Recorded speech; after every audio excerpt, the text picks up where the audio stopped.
सदर आसिफ अली जरदारी कल चीन के 8 रोज़ा दौरे पर रवाना होंगे। ज़राए के मुताबिक सदर मुमलिकत के हमरा आला सतह का वफ्द भी चीन जाएगा।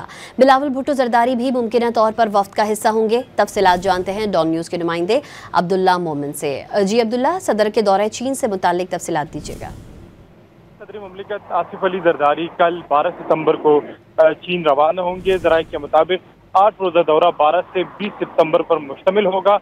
सदर आसिफ अली जरदारी दौरे के पहले हिस्से में चीन के शहर शंघाई जाएंगे, जबकि चेयरमैन पाकिस्तान पीपल्स पार्टी बिलावल भुट्टो जरदारी भी मुमकिन तौर पर सदर जरदारी के हमरा होंगे। सदर आसिफ अली जरदारी के हमरा आला सतह वफद भी होगा।